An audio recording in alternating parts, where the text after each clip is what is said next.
Hey guys, welcome back to the Castlevania Dawn of Sorrow bestiary. Coming in at 81 is the Moth Man soul, which is incredibly useful if you are looking to grind for some levels. Obviously you can see that it's an enchant soul, and it says gain more experience points. This is absolutely vital to your success if you need to grind up for a boss like Death or the last boss in the game. He's pretty easy to defeat. The only tricky part is finding him. He's one of those secret souls. You have to use an electric type soul on that little electric box there. And be careful, he does throw this little poison powder. It poisons you. It's kind of annoying. And then the little light turns on when you light it up, and he'll come to the light, obviously, since he's a moth. Number 84 is a dead warrior. Yeah, we skipped around a little bit, just because of convenience's sake. You'll see easily right here, you can get the dead warrior and the Mushu right next to each other, and you'll see the Mushu thing pop up here in just a little second or two. Right there.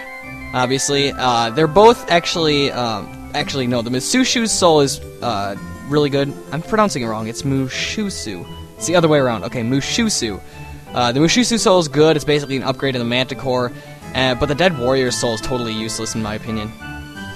Number 83 is the Dead Crusader. This is the guy who's right in between Mushusu and the Dead Warrior. Dead Crusader is it's a really good power. It says reduce the amount of damage from attacks, and it reduces damage from all attacks, so not just like physical or magical or anything like that. It doesn't decrease it by a lot. But what it does do is if you're traveling around with your Black Panther soul and there's a stupid annoying enemy who does 1 damage to you, normally, if you equip this, they will actually do 0 damage. This cannot be achieved no matter how high your defense is in this game. Only by using the Dead Crusader soul can you get 0 damage. Number 85 is Erinys, which is by far and above the best light attack in the game. And here I have like a little sign that says use the Stolas here instead, because what the Stolas does is it'll keep summoning Erinys over and over. It'll also summon demons every once in a while, but it's really on rare occasions that it does. So basically you can fight infinite of them if you need to grind for an Erinys soul. So just find a Stolas and do that. It's really easy. Number 86 is a Succubus, and this is my absolute favorite soul to grind for in the game. I can't even explain. It's hard to explain how to do this, but what you do is you go into this room and you jump on all the Succubus heads and make sure they don't fall too far behind, because if they go off the screen, they'll disappear. And you want to gather them all together. You use your Amarelic Sniper, and that'll get them all in one shot. It's so handy. Number 87 is a Ripper.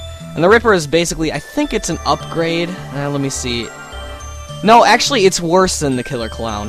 The Killer Clown soul is slightly better than it, but it takes more magic to use. I don't mind. I mean, the Killer Clown soul, I think it takes like 16 magic per use. So it's definitely better just to use a Killer Clown rather than the Ripper soul. You can get the Ripper soul easier, I think. The soul drop rate's 8%, so it's not too bad. I think it also throws faster, maybe. Number 88 is a Black Panther. If you don't have this soul by now, honestly, I don't know what to say about you, because you must just suck at video games, because its drop rate is 32%, and you have to run past it twice in the game to progress. So, if you've beaten the game and you don't have the Black Panther soul, you're crazy. I don't know how you didn't get it, because it's nigh on impossible not to. Number 89 is a Mud Demon, and even though the soul drop rate's like 8%, I don't think I can't believe that's right. I've killed so many of these things, and it never ever drops its soul for me. So I'm gonna say it's probably half that and has 4%, but as you can see, it is an ability soul, so just like some of the other bosses you'll defeat, it activates itself right away. So it says prevent loss of mobility even in sand. So it's basically like that water version, but with sand. And number 90 is the Giant Slug. And what a way to finish an episode, because this soul is completely pointless, because it nullifies poison. I mean, who the hell equips this for the 2 seconds you'd fight like the 1% of enemies in this game that actually can poison you? And I mean, by the time you go into the menu, equip this soul, and go back and fight the enemy that would normally poison you, you could have probably worn off the poison if they hit you anyway. Anyway, that's about it for this episode, so thank you guys for watching, and I'll see y'all later.